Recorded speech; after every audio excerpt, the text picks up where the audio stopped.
Tere! Täna on mul häid uudiseid Google'i sõpradele. Jah, lõpuks ometi räägib keegi vahelduseks muust kui ChatGPTist.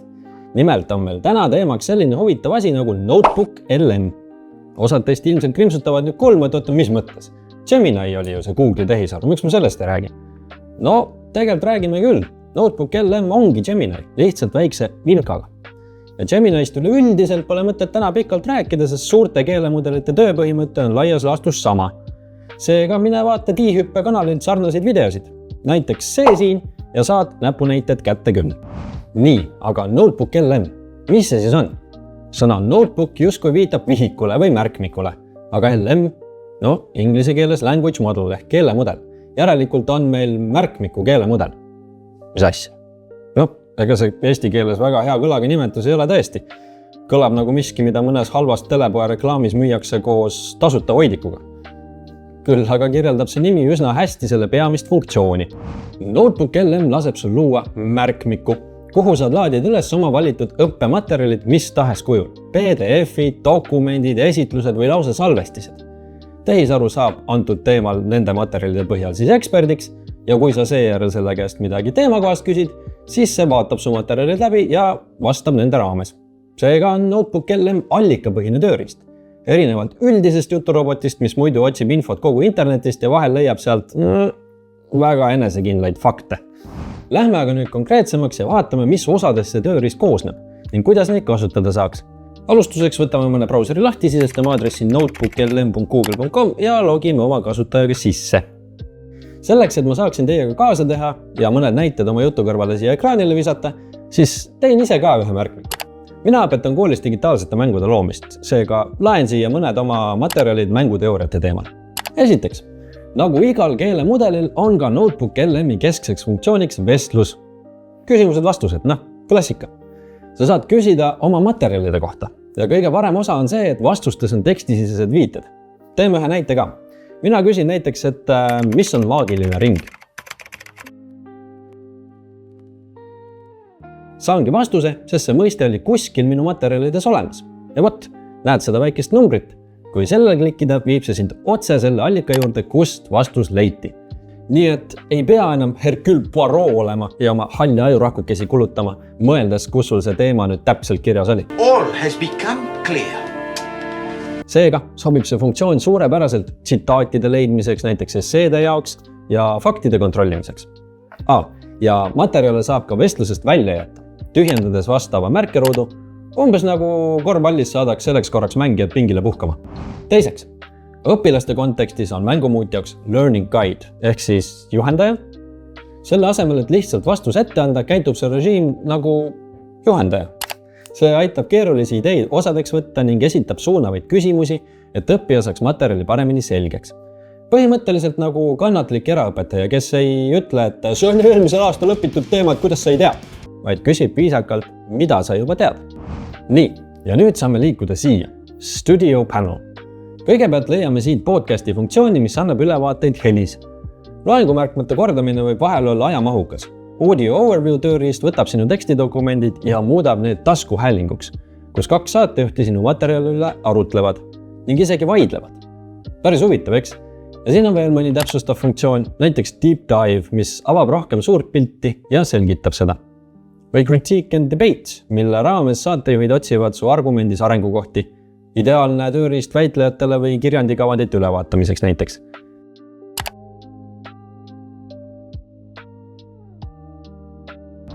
Tervist ja tere tulemast kuulama. Sinu laual on kaks mahukat materjali mängudisainist.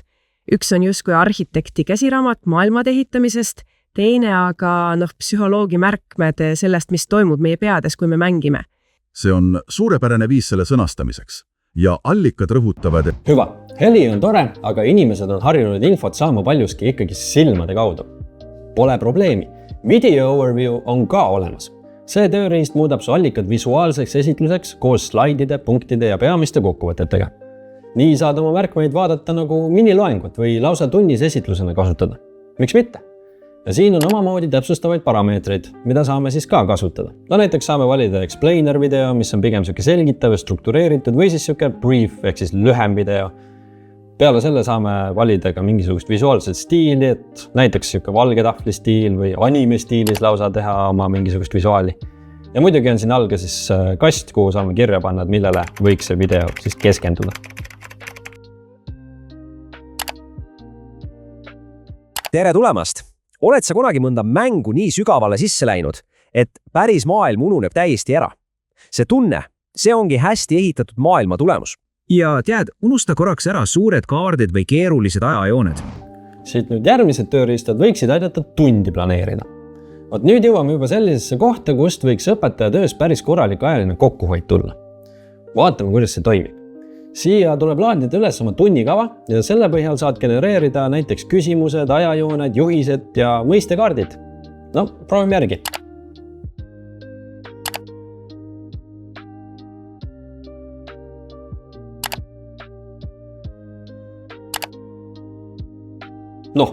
Täitsa toimib küll ju. Paari klikiga. Mõtle, kui oleks pidanud neid jooniseid hakkama ise tegema. See oleks ju kõvasti suurem ajakulu. Kogu see asi on nagu köögikombain. Ta ei tee sinu eest kogu õhtusööki valmis, aga tükeldab ja segab küll. Aega hoiab kokku, aga eks muidugi tuleb need vastused kriitiliselt üle hinnata ning soovitud tulemusi ei pruugi alati esimesel korral tulla. Õpetajatena oleme ju harjunud teisi võimalusi andma, nii et siin kehtib sama. Ja mõistekaardised tehniliselt pildifailina ka õppijatele jagada. Vaatsin üleval nurgas on pisike ikoon, millele vajutades saad PNG-faili endale arvutisse laadida ja seejärel siis edasi jagada. Küll aga tuleb tähele panna, et alla tõmmatakse täpselt sellises seisus mõistekaart, kui sul siin ekraanil parasjagu lahti klikitud on. Ehk siis need osad, mis on peidus, on ka alla laetud pildis peidus. Mulle kui suurele mänguhuvilisele meeldib ka tundides mänge mängida, aga igasuguste mängude loomine on üsna ajamahukas. Aga näed, siin pole mõtet mingeid kaarte või visuaale enam käsitsi varpida, laseme märkmed läbi skaneerida ja siis genereeritakse nende põhjal näiteks flashcardid või viktoriini küsimused. Ja hea viis, kuidas enne kontrolltööd teha klassis kiire mänguline harjutusring näiteks. Ja kui soovid neid kaarte ka õppijatega jagada, siis saad siin 3 punktil klikkida ning valida share. Avaneb Google'i mõistes üsna tuttav aken, mille kaudu tegelikult saad tervet märkmikku jagada. Ehk siis need kaardid kaasa arvatud. Aga märkmiku jagamisest tuleb video lõpus nii juttu, nii et praegu siin pikalt sellele ei peatu. Visualiseerimisest veel. Tihti lihtsalt ei tööta see, kui silme ees on suur hirmus tekstiblokk. Eriti kui see tekst on pikk, keeruline ja andmetest pungil. Infographic tööriist aitab sul pikad raportid efektiivselt üheks pildiks kokku võtta. Saad isegi stiili kohendada. Ütled, kas see asi võiks olla mängulise koolitunni jaoks või hoopiski professionaalse koosoleku jaoks. Ühesõnaga, saame siit ajajooned või mõne vana hea diagrammi kätte. Ja seegi pole veel kõik. Üks väga suur mure saab Notebook LM-iga veel lahendatud. Ma ei tea, kuidas teile, aga mulle näiteks üldse ei meeldi tühi leht. Olgu see siis dokument või slaidi esitlus. Me kõik oleme ilmselt vaadanud tühja valget slaidi ja mõelnud, et kust alustada. Ahastus tuleb peale. Umbes nagu seisad küttepuude hunniku ees ja mõtled, et need peab kõik ju riita laduma. Tõsi, küttepuudega Notebook LM ilmselt ei aita, aga esitluste osas saad oma allikate põhjal lasta koostada tervikliku slaidi esitluse, struktureeritud argumentide ja peamiste järeldustega. Ja kui siis esitlust natukese mudida, siis on see sisuliselt valmis ettekandmiseks. Ja see kõik on allikapõhine. Hüva, nii palju siis stuudiopaneelist. Tänasesse videosse ongi jäänud veel üks viimane plokk ehk märkmike jagamine.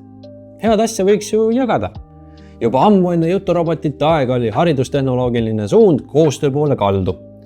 Ideaalses maailmas poleks ju rentaavel, et õpetaja loob kuskil ühes Eesti otsas täiesti fantastilise õppematerjali, kasutab seda ja siis paneb sahtlisse ära nagu mõne vanaema salajase retsepti.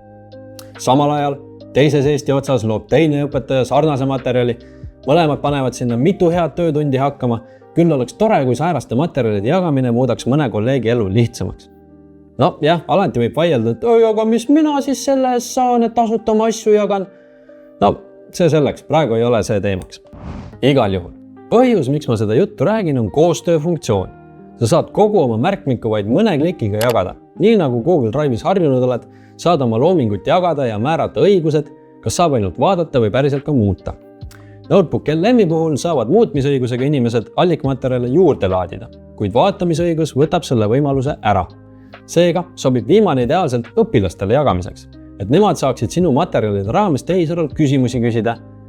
Nii võid rahuliku südamega magada, teades, et vastused on allikapõhised ja põhinevad sellel, mida oled ise sinna üles laadinud. Vot nii, ongi selleks korraks kõik. Notebook LM ei ole lihtsalt järjekordne juturobot, mis vastuseid ei tea, kus kohas tõmbab ning enamasti lihtsalt oletab. See on tehisaru, mis päriselt töötab sinu materjalid läbi ja teeb nende põhjal üsna ägedaid asju. Nii et staatilised dokumendid muutuvad järsku taskuhäälinguteks, slaidideks ja mälumängudeks. Paganama ägedal ajal elama ikka. Nii et ära jää rongist maha, võta Notebook LM ette ja katseta ise. No mis on halvim, mis juhtuda saab? Järgmise korrani. Tšau!